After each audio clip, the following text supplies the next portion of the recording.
उसको लेके भी जानकारी ली गई और ये सरकार में क्या निर्णय हुआ है उसको भी हमने पवार साहब को अवगत कराने का काम किया। और जिस तरह से एसडीआरएफ के जो नियम बनाए गए हैं उसके तहत लोगों को मदद दी जाए, वो मदद का बंटवारा शुरू है। जैसे जैसे नुकसान का पंचनामा आएगा उनके मदद वितरित किया जाएगा। जो अतिरिक्त मदद देना है उसको लेके भी आगामी दिनों में निर्णय लेके किसानों को मदद देने की भूमिका हमने स्वीकारी है और पूरी तरह से किसानों को मदद दी जाएगी।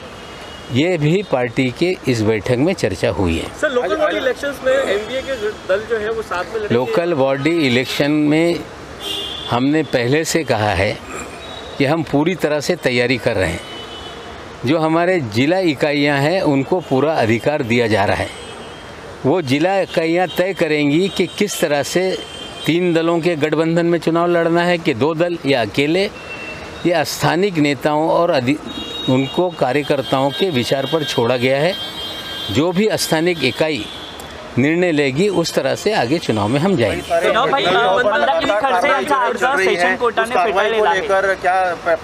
आज इस मीटिंग में ये भी चर्चा हुई कि जिस तरह से केंद्रीय एजेंसी का इस्तेमाल करके, चाहे वो इनकम टैक्स डिपार्टमेंट हो, ईडी हो, सीबीआई हो या और कोई डिपार्टमेंट हो, उसका गलत इस्तेमाल करके नेताओं को डराने की कोशिश की जा रही है, नेताओं को बदनाम करने का प्रयास किया जा रहा है।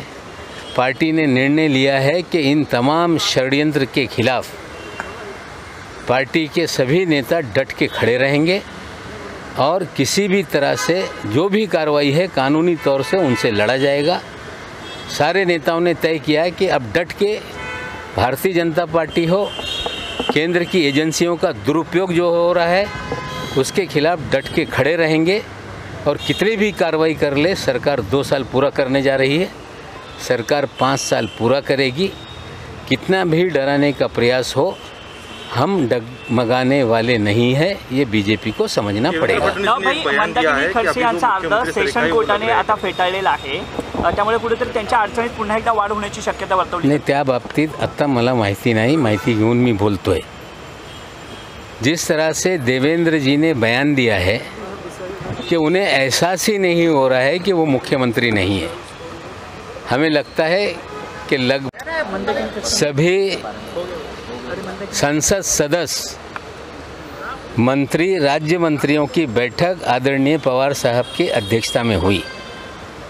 इस बैठक में जो कल महाराष्ट्र में लखीमपुर खीरी की घटना के बाद बंद बुलाया गया था तीनों दलों की ओर से, उस बंद में महाराष्ट्र की जनता, अलग अलग राजनीतिक दल, कामगारों के अलग अलग समूह, व्यापारियों के समूह ने इस बंद को समर्थन किया।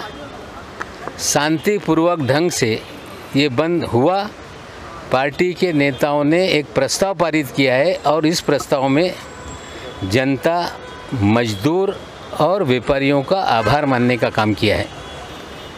ये भी निर्णय लिया गया कि कल के 4-6 घंटे के 10 घंटे के बंद से नुकसान हुआ होगा, लेकिन पार्टी ने निर्णय किया है कि हम जो दुकानें हैं, रेस्टोरेंट हैं, उनकी समय सीमा जो तय की गई है उसे तत्काल रूप से शिथिल किया जाए। नियमित रूप से दुकानों का समय जो था उससे अधिक भी समय अगर दिया जा सकता है तो दिया जाए, रेस्टोरेंट वालों को समय दिया जाए। ऐसा निर्णय पार्टी ने लिया है। ये निर्णय मुख्यमंत्री महोदय तक हम पहुंचाएंगे और उम्मीद करते हैं कि उस पर निर्णय होने के बाद राज्य के दुकानदारों को, त्यौहार आ रहे हैं, ऐसे समय में काफ़ी दिनों से आर्थिक नुकसान हुआ है, इस निर्णय से कम उनका फ़ायदा होगा। साथ ही साथ उपचुनाव हुए जो जिला परिषद के, उसमें भारतीय जनता पार्टी की 30 सीटें थी। हम लोग अलग अलग लड़ने के बावजूद उन्हें 7 सीटों का नुकसान हुआ है। राष्ट्रवादी कांग्रेस पार्टी की सीटें बढ़ी हैं और उसको लेके भी आगामी दिनों में किस तरह से काम किया जाएगा वो निर्णय लिया गया। आगामी दिनों में जो आगामी फरवरी और इस नवंबर दिसंबर में जिला परिषद के चुनाव होने वाले हैं, नगर पंचायत, ग्राम नगर पालिका, महानगर पालिका, इन सभी चुनाव की तैयारी के लिए मंत्रियों को जिम्मेदारी जिला निहाय दी गई है। साथ ही साथ निर्णय लिया गया है कि विधानसभा में शिविर होंगे, सभी मंत्री उस शिविरों में जाएंगे और आगामी 3-4 महीने में पूरे चुनाव को लेकर पार्टी तैयार होगी और चुनाव कैसे जीता जाए इसको लेके हम काम करने का काम करेंगे। साथ ही साथ जो बारिश अधिक होने से इसका जवाब गृह विभाग देगा। कौन क्या बोल रहा है उससे मैं उस पर कोई टिप्पणी नहीं करना चाहता हूँ, लेकिन चीज़ें हैं आगामी दिनों में और जो गलत काम है उसको लेके जानकारी हम देंगे। मराठी में मलिक साहब ने कहा कि आपको वो किया है कि आप सबूतों के साथ बोले नहीं तो डिफामेशन कर देंगे करके उन्होंने धमकी दी है। पता नहीं सारे भारतीय जनता पार्टी के नेता मुझे धमकी दे रहे हैं।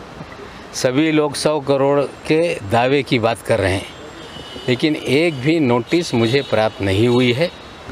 जो कोई बात मैंने की है अपनी बातों पे हम पूरी तरह से कायम हैं। एक नहीं सैकड़ों नोटिस भेज दें, सच बोलने से हम घबराने वाले नाही। नावभाई मराठीमध्ये समीर वानखेच्या बाबतीत राज्य सरकारने निर्णय घेतलेला आहे की SDRFच्या नॉर्म्सप्रमाणे जे काही मदत आहे, जे पंचनामे पूर्ण झालेले आहे ते सगळ्यांच्या वाटप सुरू करायचं आहे। जसे जसे पंचनामे येत राहतील ते मदत जी राशी आहे ते वाटप करायची। अतिरिक्त जे मदत द्यायचं आहे त्याचा प्रस्ताव तयार करून कॅबिनेटमध्ये निर्णय होणार। अजितदादांनी स्वतः विभागीय आयुक्त कार्यालयामध्ये आढावा बैठक घेतली, त्या बाबतीत सगळी माहिती गोळा करण्यात आलेला आहे। शेतकऱ्यांना मदत करणे, त्याचबरोबर रस्ते वाहून गेलेले बरेचसे काही आणखीन नुकसान झालेलं आहे, त्यासाठी जी मदत द्यायची आहे ते कॅबिनेट समोर प्रस्ताव आणून ते निर्णय राज्य सरकार घेईल। महामंडळाच्या आज फडणवीसांनी एक विधान केलेलं आहे, मला आजही वाटतं मुख्यमंत्री नाही 2 वर्ष जवळपास हे होणारे आता 1-2 महिन्यामध्ये 22 महिने उलटून गेलेले। मला वाटते की त्या मानसिकतेतून सन्माननीय देवेंद्र फडणवीस साहेबांनी स्वतःला बाहेर काढलं पाहिजे आणि विरोधी पक्षनेता हा पद हे मुख्यमंत्री पदापेक्षा कमी नसतो। आता मुख्यमंत्रीच्या भूमिकेतून आता तरी बाहेर निघा, विरोधी पक्ष नेत्याच्या भूमिकेत या, त्या माध्यमातून पण जनतेची सेवा होऊ शकते इतकाच आम्ही सल्ला देऊ इच्छितोय। नवभाई जे महामंडळ आहेत, महामंडळासंदर्भात आजच्या बैठकीत काही निर्णय झाला आहे का? कारण गेल्या काही दिवसांपासून महामंडळाच्या बैठकीसंदर्भात टाळाटाळ होताना देखील पाहायला मिळते आणि ती नाराजी कार्यकर्त्यांमध्ये देखील आहे। नाही, कार्यकर्त्यांमध्ये नाराजगी आहे असं ठीक आहे, काही लोक इच्छुक असतील। गेल्या काही दिवसापासून त्या बाबतीत सातत्याने बैठका होत आहे। काल रात्री पण ती बैठका झाली, आता पुन्हा आम्ही बसणार आहोत आणि त्या बाबतीत अंतिम निर्णय पक्षाच्या वतीने आम्ही करून वेगळे डिपार्टमेंटला जे आमच्या कोट्यात जी जागा आलेली आहे ते मुख्यमंत्रीच्या माध्यमातून पुढे पाठवू। काँग्रेस त्यांची नावं देतील, शिवसेने त्यांची नावं देतील आणि लवकरात लवकर ते नाव जाहीर केलं पाहिजे। पवार साहेबांनी पण आजच्या बैठकीमध्ये हे आम्हा सर्वांना सांगितलेलं आहे। आता काही मिनिटांनंतर ती बैठक पुन्हा आम्ही बसून ते निर्णय घेणार आहोत। त्यांच्या निलंबनाचा प्रस्ताव राज्य सरकारने काही पाठवला आहे का? गृह खात्याच्या बाबतीत आत्ता माझ्याकडे माहिती नाही, त्या बाबतीत गृहमंत्री स्वतः माहिती देऊ शकतात। आज वो मुख्यमंत्री नहीं है। हमें लगता है कि लगभग 22 महीने हो गए वो मुख्यमंत्री पद पर नहीं है। हमें लगता है कि उस मानसिकता से उन्हें बाहर आना पड़ेगा। उन्हें समझना पड़ेगा कि नेता प्रतिपक्ष ये पद कोई मुख्यमंत्री के पद से कम नहीं है। उस भूमिका में आए और उस पद का इस्तेमाल करके महाराष्ट्र की जनता की सेवा का काम करें, हम उन्हें विनंती करते हैं। मलिक साहेब, पुण्यात अजितदादा म्हटलं होतं की कॉलेज संदर्भात चालू होण्यासाठीचा निर्णय घेण्यात यावा। कॉलेज संदर्भात काही निर्णय होणार नाही, आज या बैठकीत या बाबतीत चर्चा झालेली नाही। उद्या कॅबिनेट आहे, त्याच्यात चर्चा होईल. मग जे काही निर्णय कॅबिनेटमध्ये होईल त्याची माहिती सरकारच्या माध्यमातून आपल्याला देण्यात येईल. सर एनसीबी हे सगळे अधिकार खालच्या लेवलला देण्यात येतील. पालकमंत्री असतील, संपर्कमंत्री असतील, ते सगळे आढावे घेऊन पवारसाहेबांकडे, नेत्यांकडे सादर करतील आणि त्याच्यानंतरच हा सगळा निर्णय होणार आहे.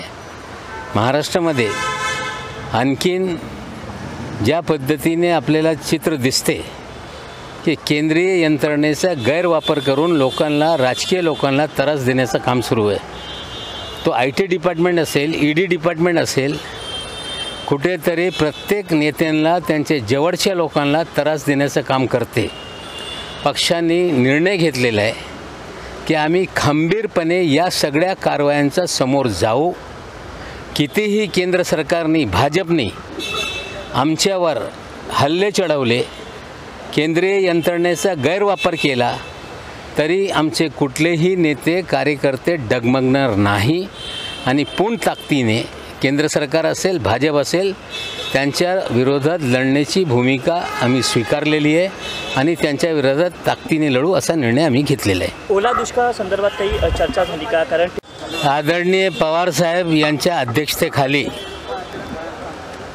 राष्ट्रवादी काँग्रेस पक्षाचे सर्व खासदार, मंत्री, राज्यमंत्री यांची बैठक आयोजित करण्यात आली होती.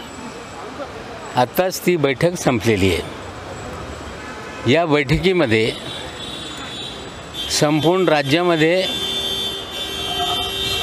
जे आपण बंद पुकारला होता, व्यापाऱ्यांनी, कामगार संघटनांनी आणि जनतेने जे सहभाग नोंदवला, त्या बाबतीत पक्षांनी त्यांचा आभार मानलेला आहे. आणि या बैठकीमध्ये आगामी दिवसामध्ये सणचा दिवस येत असताना निश्चित रूपाने जे दुकानदारांवर दुकान उघडा ठेवण्यासाठी मर्यादा आहे, ते मर्यादा शिथिल करावी, हॉटेलवाल्यांची मर्यादा शिथिल करावी असा एक निर्णय पक्षाच्या माध्यमातून घेण्यात आलेला आहे. ते मुख्यमंत्री महोदय यांच्याकडे आम्ही आग्रह धरू आणि सण आता दसरा, दिवाळी सुरू होणार आहे, त्यासाठी हे व्यापारीगण असतील, उद्योगधंदे करणारे असतील, त्यांना आणखीन दिलासा देणं हे गरजेचं आहे. त्यासाठी पुढे आम्ही निर्णय घेऊ. त्याचबरोबर या राज्यातल्या राजकीय परिस्थितीचा आढावा घेण्यात आला. या बाय इलेक्शन जे झाले त्याच्या प्रत्येक जिल्ह्याचा आढावा घेण्यात आला. पूर्वीपेक्षा भाजपच्या 30 जागा, त्याच्यातले 7 जागा कमी झाली. राष्ट्रवादी काँग्रेस पक्षाच्या जागा वाढल्या आणि हे सगळे आढावा घेतल्यानंतर आगामी 3-4 महिन्यामध्ये या राज्यामध्ये जिल्हा परिषदा, महानगरपालिका, नगरपालिका, नगरपंचायत ही सगळी निवडणुका होणार आहे. या सगळे 36 जिल्ह्यांची जबाबदारी मंत्र्यांना सोपवण्यात आलेली आहे. प्रत्येक विधानसभा मतदारसंघामध्ये पक्षाच्या माध्यमातून शिबिरं सुरू होणार आहे, कार्यकर्त्यांचे मेळावे सुरू होणार आहे आणि आगामी या सगळ्या निवडणुकीसाठी तयारी करण्याचा पक्षाने निर्णय घेतलेला आहे. त्यासाठी आम्ही या दसरा संपल्यानंतर सगळे कार्यक्रमाची सुरुवात होईल आणि पूर्ण ताकदीने या सगळे निवडणुका लढायचा असा निर्णय झालेला आहे. आघाडी आणि युतीच्या बाबतीत स्थानिक पातळीवर जर कोणाला आरोप करायचे असतील तर माझे नाव घेऊन कोणी माझ्यावर आरोप केलेला नाही. जर कोणाला वाटत असेल त्यांनी सांगावा, मग त्यांना रीतसर उत्तर देऊ. कितीही लोक माझ्यावर दबाव निर्माण करत असतील, 100 कोटी, 500 कोटी, 1000 कोटीचा दावा, सत्य जे आहे ते समोर आणण्यासाठी मी घाबरणार नाही. भविष्यात आणखीन बरेचसे काही सत्य जे गैरप्रकार घडत आहे, लोक घडवत आहे, त्याची माहिती जनतेसमोर मी आणणार आहे. झोनल डायरेक्टर म्हणतात वॉच ठेवला जातं पोलिसांकडून. मला माहीत नाही त्यांनी कुठे तक्रार केली, कोण वॉच ठेवते, त्या बाबतीत गृहमंत्री किंवा गृह खाता उत्तर देऊ आप शकते. सबूतों के साथ उजागर करेंगे जो लोग चलो हो गया.